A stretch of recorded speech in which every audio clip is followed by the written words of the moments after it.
Hello everyone. स्वागत है आपका ज्ञानिव्या क्लासेस लेक्चर 5 में। आज हम लोग पढ़ेंगे प्रकृतिवाद क्या है।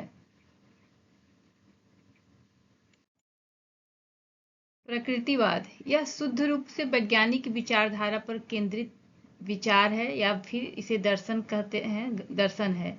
यह विचारधारा केवल भौतिक ब्रह्मांड में आस्था रखती है, यानी कि जो यह संसार है, जो सामने है, जो प्राकृतिक रूप से बना है, वही सत्य है।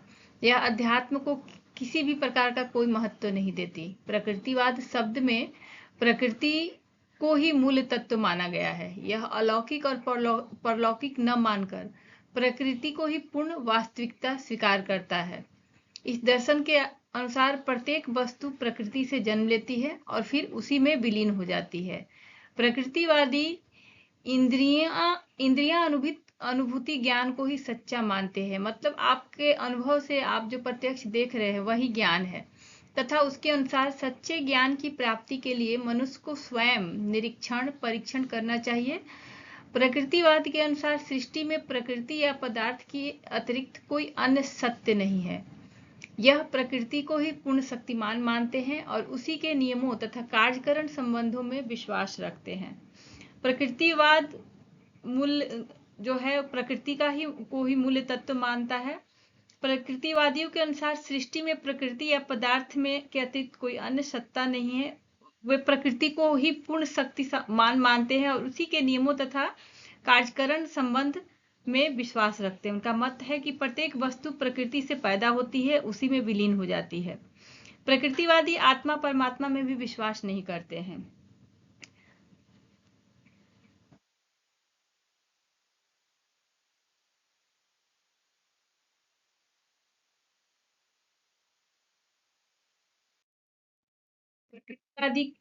प्रकृतिवादी दर्शन के जो सूत्रधार हैं, जो जनक हैं, उनके समर्थक में अरस्तु, Comte, Bacon, Hobbes, Lamarck, Rousseau, Huxley तथा सैमुअल बटलर आदि हैं। लेकिन इसके प्रमुख रूप से जो जनक है वो रूसो है। रूसो का एक प्रमुख स्लोगन था, प्रकृति की ओर लौटो। वे बालकों को प्राकृतिक रूप से शिक्षा देने के पक्षधर थे और प्रकृति के अनुसार और उन्हें विद्यालय के चार दीवारी के अंदर शिक्षा देने के वो विरोध करते थे। प्रकृतिवाद का रूप, इसके रूप या प्रकार यह तीन तरह का होता है। पदार्थवादी प्रकृतिवाद, यंत्रवादी प्रकृतिवाद और जैविक प्रकृतिवादी। पदार्थवादी प्रकृतिवादी यह पदार्थ को ही सत्य मानती है। इसके अनुसार जो कुछ भी भौतिक रूप से संसार में मौजूद है, जो भी सामने देख रहा है, पेड़ पौधा खिड़की दरवाजा, वही सत्य है। यह कुछ इसका यह विचार कुछ रियलिज्म यथार्थवाद से भी मिलता है तथा बाह्य प्रकृति के नियमों के अध्ययन पर यह बल देता है। इसके मतानुसार इस जगत में जो कुछ भी भौतिक रूप से उपस्थित वह सत्य है और मानव का अध्ययन भी पदार्थ जगत के नियमों के अनुसार ही यह करता है। यह सिद्धांत मानव क्रियाओं, व्यक्तित्व, उसके अनुभव, संवेग, अनुभूति आदि की भौतिक विज्ञान से व्याख्या करना चाहता है। यह भौतिक विज्ञान के द्वारा समस्त जगत की व्याख्या करना चाहता है, लेकिन शिक्षा के क्षेत्र में इसका कोई विशेष प्रभाव नहीं है। यंत्रवादी प्रकृतिवाद, इसके अनुसार संपूर्ण विश्व एक प्राण विहीन यंत्र है। यह विचारधारा मनुष्य को एक यंत्र मानता है। जिस प्रकार यंत्र स्वयं कार्य नहीं कर सकता, उसको संचालित करना पड़ता है, उसी प्रकार मनुष्य को भी पूर्ण रूप से बाह्य प्रभाव द्वारा संचालित किया जाता है। वह स्वयं कुछ नहीं कर सकता। वह मनुष्य के चेतन तत्व को सत्ता को स्वीकार नहीं करता। इसके अनुसार संपूर्ण संसार भी एक प्राणविहीन यंत्र है, जिसका निर्माण पदार्थ तथा गति से मिलकर हुआ है और कोई उद्देश्य, प्रयोजन या आध्यात्मिक शक्ति द्वारा निर्माण नहीं हुआ है। मनुष्य यंत्रवादियों ने मनोविज्ञान में व्यवहारवाद का जन्म दिया था, जो यह बहुत ही महत्वपूर्ण कोट है और यह हर एग्जाम में ये पूछा जाता है कि व्यवहारवाद का जन्म कहाँ से हुआ है, किस तरह से हुआ है। और व्यवहारवाद पशु और मनुष्य की क्रियाओं में कोई भेद नहीं मानता। जैविक प्रकृतिवादी, यह डार्विन के विकास वाद सिद्धांत पर आधारित है। यह विचारधारा इस विकास में के सिद्धांत में आस्था रखता है कि जैविक प्रकृतिवाद डार्विन के विकासवाद के सिद्धांत पर आधारित है और डार्विन के विकास के दो सिद्धांत हैं, जीवन के लिए संघर्ष एवं समर्थ का अस्तित्व। प्रत्येक प्राणी को जीवित रहना अधिकार है और वो चाहता भी है कि जीवित रहे। जीवित रहने के लिए उसे निरंतर संघर्ष करना पड़ता है और संघर्ष के में वही जीवित रहता है जो समर्थ होता है। इस विचारधारा के अनुसार बालक को इस प्रकार की शिक्षा दी जानी चाहिए जिससे वह अपने आप को परिस्थितियों और वातावरण के अनुकूल बना सके। और प्रकृतिवाद में विश्वास रखने वाला शिक्षक निर्धारित पाठ को पढ़ाने से पहले छात्रों को परिपक्व होने की प्रतीक्षा करे। ये विचारक मनुष्य को नैसर्गिक शक्तियों के नैसर्गिक विकास के पक्ष में है। ये मनुष्य को अपने जीवन की रक्षा करने में सक्षम कर देना चाहते हैं। इसके लिए उसे अपने पर्यावरण के अनुसार बनाने पर बल देते हैं। शिक्षा व्यक्ति का बाह्य पर्यावरण का साथ समायोजन है। चार्ल्स डार्विन ने विकास की प्रक्रिया में अस्तित्व के लिए संघर्ष और उपयुक्तम की विजय सिद्धांतों का महत्वपूर्ण माना है। इसके अनुसार आत्म संरक्षण ही प्राकृतिक जगत में सबसे बड़ा नियम है। विशेषताएं। प्रकृतिवादी प्रकृति को ही सब कुछ मानते हैं। उनके अनुसार संसार के तत्व प्रकृति के नियमों के अधीन है। ईश्वर की सत्ता में उनका कोई विश्वास नहीं है, अर्थात आध्यात्मिक मूल्यों में कोई विश्वास नहीं करते। प्रकृतिवादी भौतिक संसार को सत्य मानते हैं तथा इंद्रिय ज्ञान को मुख्य मानते हैं। प्रकृतिवादी यह मानते हैं कि सभ्यता तथा सामाजिक विकास के कारण मनुष्य प्रकृति से दूर हो गए हैं, जिसके कारण वे दुखी और पीड़ित हो रहे हैं। इसीलिए उसे प्रकृति के संपर्क में जाना चाहिए या रहना चाहिए। प्रकृतिवादी मानव प्रकृति पर अधिक बल देते हैं तथा पुस्तकीय ज्ञान का विरोध करते हैं और निषेधात्मक शिक्षा का समर्थन करते हैं।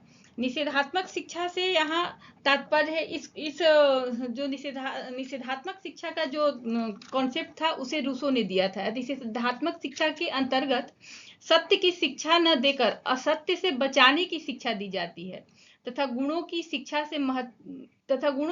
से महत्वपूर्ण माना जाता है अवगुणों से बचाना। रूसो ने अपने ग्रंथ एमिल में भी कहा है कि बालक की प्रथम शिक्षा विशुद्ध रूप से निषेधात्मक होना चाहिए। पहले उसे अवगुण से बचाने की शिक्षा देना चाहिए, क्या क्या अवगुण है उससे बचे। उसके बाद खुद उसमें अपने आप गुणों का विकास होना शुरू हो जाएगा। इसमें सत्य और सद्गुण का शिक्षण बिल्कुल सम्मिलित न करके बालक को हृदय की अवगुण से तथा मन की त्रुटि से बचाना निहित होता है।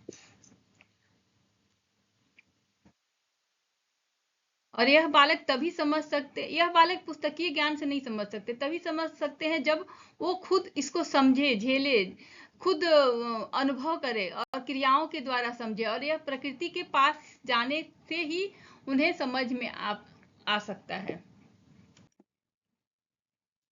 सिद्धांत। प्रकृतिवादी के अनुसार विश्व एक प्राकृतिक रचना है। इसमें कर्ता और कारण दोनों ही प्रकृति है। पदार्थ प्राकृतिक चीजों से मिलकर इस सृष्टि का निर्माण करता है और विघटित होकर उसका नाश करता है। जगत में जो निर्माण या नाश होता है वह प्राकृतिक परिवर्तन कहलाता है। प्रकृतिवादी के अनुसार मनुष्य जगत की श्रेष्ठतम पदार्थ है। बुद्धि, तर्क, चिंतन आदि गुणों से विभूषित होने के कारण यह अन्य पशुओं से सर्वोपरि है। कहा भी गया है कि मनुष्य पशुओं में सबसे श्रेष्ठ है।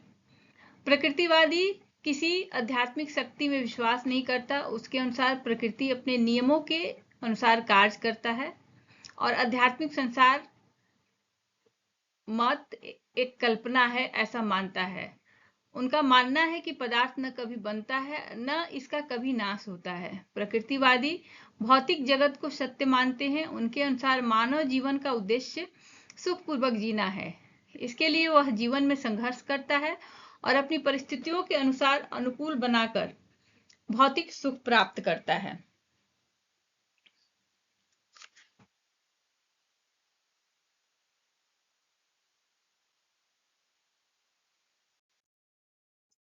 उद्देश्य।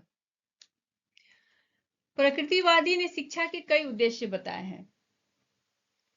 जिसमें उन्होंने जीवन के संघर्ष के लिए तैयार करना, विद्यार्थियों को मूल प्रवृत्ति का शोध एवं मार्ग क्रांतिकरण करना, अनुकूल वातावरण बनाना और समायोजन करना, नैसर्गिक शक्तियों का विकास करना तथा आत्म संतोष और आत्म संरक्षण प्राप्त करने में सहयोग करना, व्यक्तित्व की स्वतंत्रता का विकास करना, जातीय संप्राप्तियों का संरक्षण और मानव का एक कुशल यंत्र के भांति काम करना।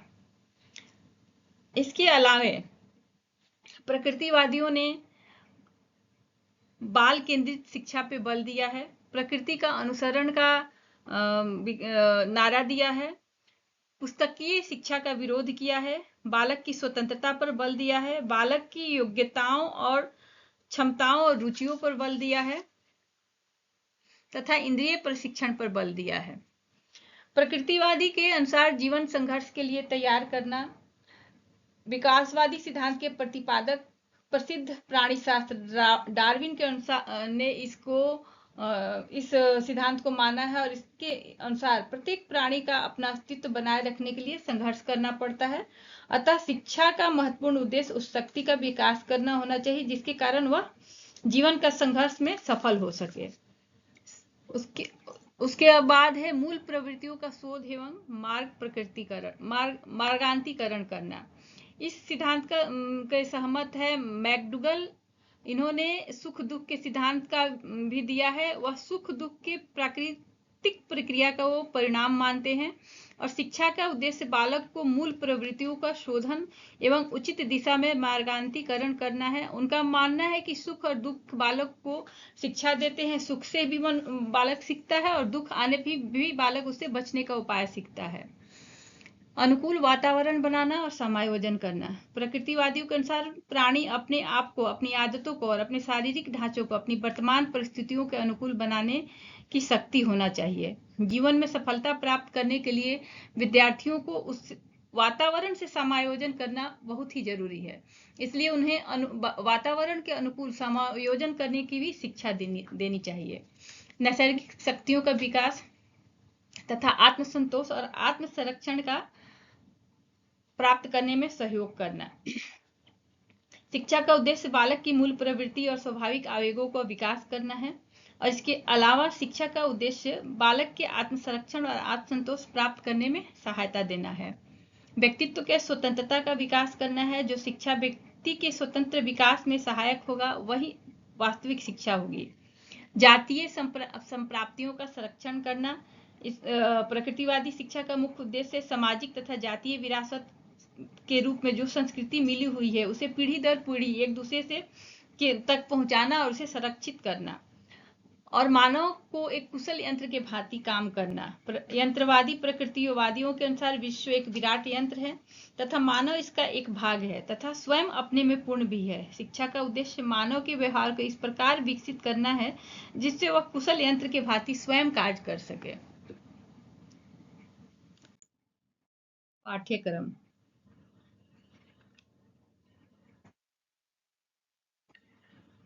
प्रकृतिवाद ने बालक को ही पाठ्यक्रम का आधार माना है। उन्होंने कोई लिखित पाठ्यक्रम बनाने की सिफारिश नहीं की है।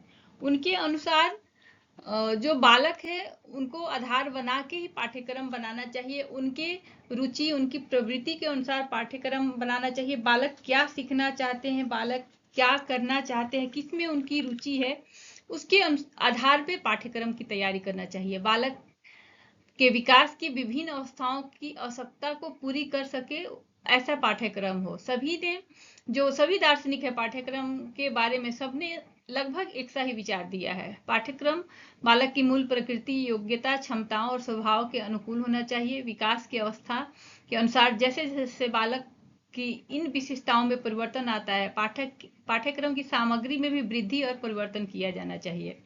पाठ्यक्रम में इंद्रिय प्रशिक्षण का विशेष स्थान मिलना चाहिए और ऐसा पाठ्यक्रम होना चाहिए जिसमें बालक स्वतंत्रता पूर्वक अपनी अभिरुचियों को विकसित करने का अवसर प्राप्त कर सके। पाठ्यक्रम बालक केंद्रित हो, मनोवैज्ञानिक सिद्धांतों पर आधारित हो, विषय केंद्रित न हो तथा जीवन उपयोगी क्रियाओं और कौशलों में दक्ष बनाते हों। शिक्षण विधियां। शिक्षण विधियों के क्षेत्र में प्रकृतिवादी ने महत्वपूर्ण योगदान दिया है। उनके अनुसार शिक्षण विधि की कुंजी प्रकृति है, न कि वातावरण। यह रटने की विधि की घोर विरोधी थे और इस प्रकार प्रकृतिवादियों ने जिन नवीन शिक्षण विधियों का जन्म दिया है उनमें से प्रमुख है करके सीखना, अनुभव द्वारा सीखना, खेल द्वारा सीखना, ह्यूरिस्टिक विधि, डाल्टन विधि, मॉन्टेसरी विधि, निरीक्षण विधि और प्रत्यक्ष विधि।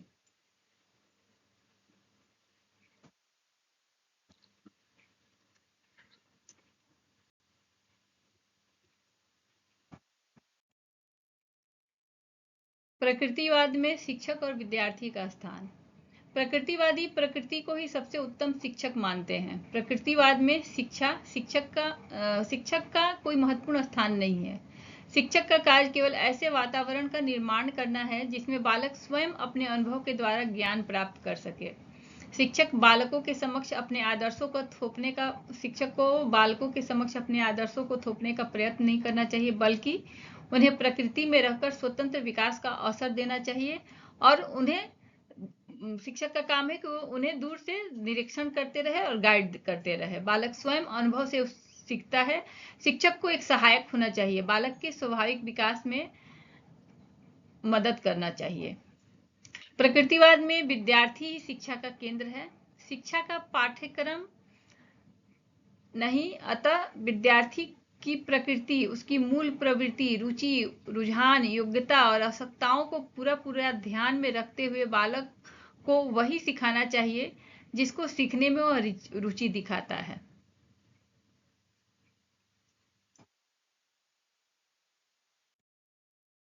विद्यालय और अनुशासन। प्रकृतिवाद के अनुसार विद्यालय कठोर बंधन वाली संस्था न होकर स्वतंत्र वातावरण प्रदान करने वाली संस्था होना चाहिए। प्रकृति ही वास्तविक शिक्षालय है। विद्यालय का संगठन ऐसा हो जहां बालक को स्वतंत्र विकास के लिए उपयुक्त वातावरण मिल सके। उनके अनुसार प्रकृति का प्रांगण ही बालक का सर्वश्रेष्ठ विद्यालय है। रूसो विद्यालय के बंधन से बालक को मुक्त रखना चाहते थे और विद्यालयी शिक्षा का समर्थन नहीं करते थे तथा प्राकृतिक नियमों पर आधारित होने और समय विभाग लचीला होने के समर्थन करते थे। प्रकृतिवादी स्वतंत्रता के पक्षपाती है, अतः वह अनुशासन के लिए बाह्य हस्तक्षेप का विरोध करते हैं और शारीरिक दंड व्यवस्था को अन्य पुण्य नहीं मानते तथा बालकों को स्वतंत्र वातावरण का समर्थन करते हैं। उनके अनुसार प्राकृतिक परिणाम द्वारा अनुशासन स्थापित करना चाहिए और बालक को कभी भी दंड नहीं दिया जाना चाहिए।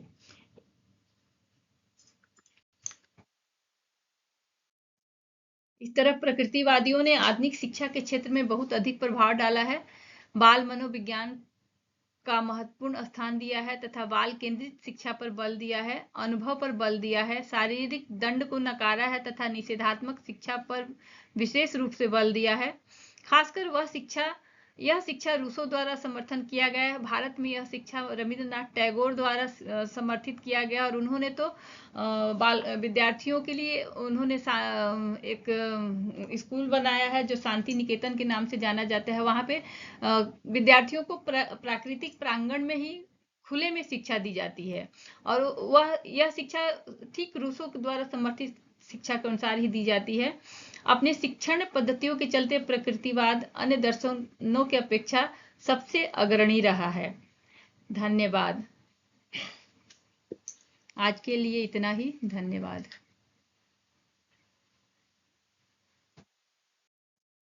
इस तरह प्रकृतिवादियों ने आधुनिक शिक्षा के क्षेत्र में बहुत अधिक प्रभाव डाला है।